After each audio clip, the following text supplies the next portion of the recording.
हम अपने जीवन को असफलता की तरफ कैसे लेकर के जा रहे हैं, जो कि हम दीनता भाव चैनल के माध्यम से हम आप सभी तक पहुंचाने का प्रयास करता हूं। जैसा कि हमारा जीवन उस परमात्मा की प्राप्ति, परमात्मा में अभेद हो जाने के लिए परमात्मा की सेवा या सतगुरु की सेवा करके अपने जीवन को सफल बनाने के लिए हमारा ही जीवन मिला है।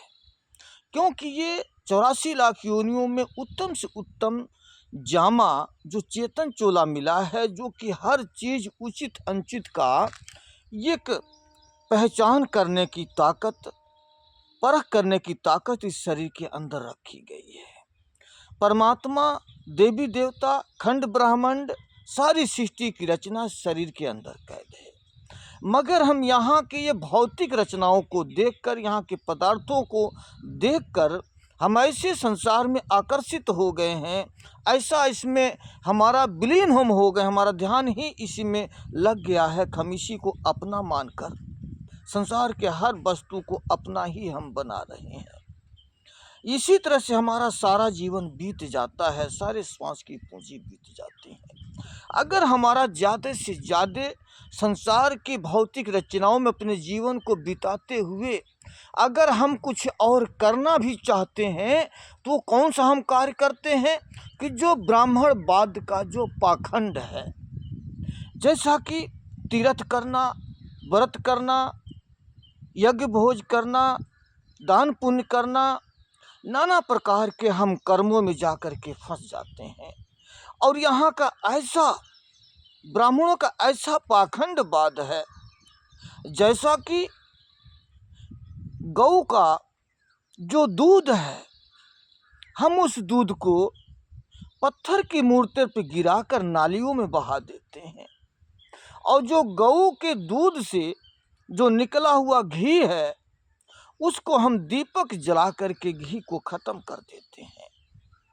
मगर आज के उस ब्राह्मणवाद के देखते हुए देख कितनी आश्चर्य बात है कि जो गौ का जो मूत्र है, उसे पवित्र मानकर हम जगह को पवित्र कर देते हैं। उस मूत्र को पीकर हम अपने आप को पवित्र मान लेते हैं। गौगव भी बनाया जाता है, यज्ञों में गौगव भी बनाया जाता हो कि ब्राह्मण लोग उसको सेव अमृत समझ करके उसका सेवन करते हैं। क्या ये दुनिया का पाखंड है, जो समझ ही नहीं पाए कि असल है तो क्या है। हम 11 महीना दारू, शराब, मीठ, मछली, चोरी, चुगली, निंदा, बेईमानी, शैतानी सब कुछ करते हैं।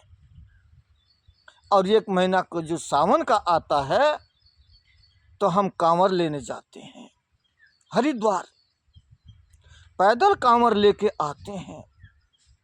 और जितने भी कांवर लेके लोग आते हैं, उनमें बुजुर्ग नहीं होगा, सब नए लड़के जवान होंगे, जो सभी कर्मों कुकर्मों से वो शामिल हैं, हर कुकर्म करने में वो सफल मानते हैं। वो लोग अगर कांवर लेने जाते हैं तो इतना उनके अंदर महानता संत मत का आ जाता है कि उपद्रव करना शुरू कर देते हैं। क्यों कि सरकार का भी उस पर छूट रहता है, विशेष छूट रहता है सरकार का। अनेकों पुलिस उनकी सुरक्षा में रहती है, कुछ भी कर दें उस समय वो कोई उसका सुनता साखी नहीं है आज की सरकार में। तो हम गंगा जल ला करके उस शिव जी की मूर्ति पर चढ़ाते हैं। 11 महीना तो हम पाप करते रहे, और 1 महीना हम सिर्फ जल ला करके उस मूर्ति पर चढ़ा दिया, तो हम समझते हैं कि हम मुक्ति के काबिल बन गए। मुक्ति पाने का जो मार्ग है, उस पर हम चल करके अपने आप को हम सफल बना लेंगे। गंगा जी में जाके स्नान कर लेते हैं तो कहते हैं हमारे सारे जीवन का जन्म जन्मांतरों के हमारे मैल सारी धुल गई। किसी को दान दे दिया तो सोचते हैं कि जितने पाप थे सारे हमारे कट गए। अनेक तरह की भावनाएं हमारे अंदर जागती रहती हैं, जबकि हम ये नहीं सोच पाते कि जो हमारे कर्मों के लेख हैं, जो सदकर्म है अलग लिखा गया, जो कुकर्म है वो अलग लिखा गया। आज भी जो हम दान करते हैं वो दान के लेखे में जाएगा, और जो पाप करते हैं वो पाप के लेखे में जाएगा। और दोनों ही हमें भोगने के लिए इसी संसार में आना पड़ेगा। पाप करते हैं वो भी भोगने आना पड़ेगा, पुण्य करते हैं वो भी आना पड़ेगा, इसी में भोगने आना पड़ेगा। और पाप और पुण्य दोनों ही काल का लेखा है। धर्मराज के लेखे में दोनों का हिसाब देना पड़ेगा।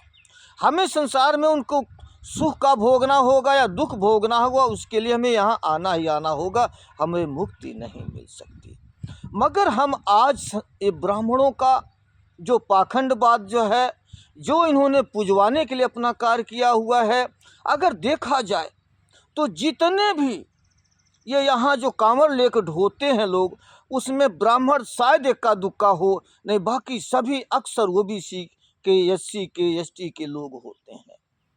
ये लोग नहीं समझ पाते कि ब्राह्मणों के लड़के हम ही शूद्रों से कमाई करके, और उनके बच्चे आईएएस, पीएस, पीसीएस बन रहे हैं, डीएम, एसडीएम बन रहे हैं, और हम कांवड़ ढो के लाते हैं और उनको ला करके जल चढ़ाते हैं शिव जी को, बाकी उनकी पूजा करते हैं।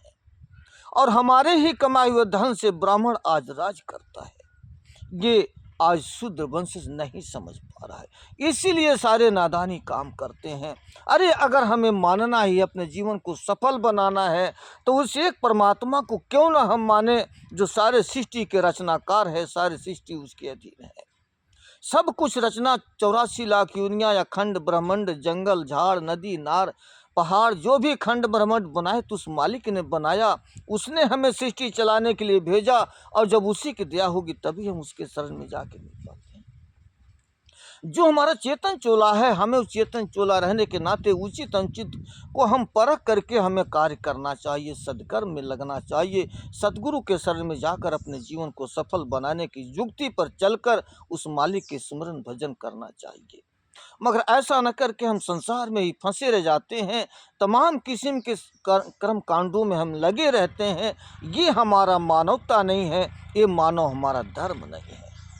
हमें मानव धर्म को समझना चाहिए कि मानव अगर हम हैं तो हमारी मानवता क्या कहती है, हमारा ईमान क्या कहता है। वो सच अगर है तो वो परमात्मा है, अगर सच है तो कोई सतगुरु है, अगर कोई सच है तो ये आत्मा है। बाकी इसके सिवाय सारा संसार का विनाश हो जाने वाला है, इस कभी भी यहाँ अस्थायी रूप से रहने वाला नहीं है। ये हमेशा जो चीज़ आती और जाती है, जो आदि होता है, जिसका अंत भी होना अनिवार्यता है। इसलिए हमें पहचान करके एक उस परमात्मा की सुमरन भजन बंदनी करना चाहिए। कबीर साहब जी कहते हैं, एक साधे सब साधिया, सब साधे एक जाए, जैसे सींचे मूल को फूले फले अघाए। कबीर साहब यही बात कहते हैं कि उस एक जैसे जड़ को में पानी डालने से पेड़ हरा भरा रहता है, उसमें फल भी आते हैं, फूल भी आते हैं, और पानी डालने का हमें सार्थक फल खाने को मिल जाता है।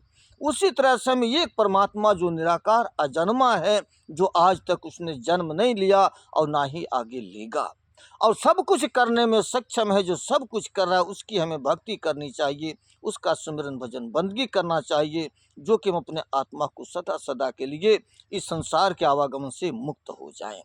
ये हमें करना चाहिए था, मगर हम संसार के सुंदरता को देखकर इसमें फंस गए हैं। ये हमारी मूर्खता है, ये मानवता नहीं। हमें मानवता धर्म को स्थापित करना होगा, तभी हम अपने जीवन को सार्थक बना सकते हैं। धन्यवाद, नमस्कार।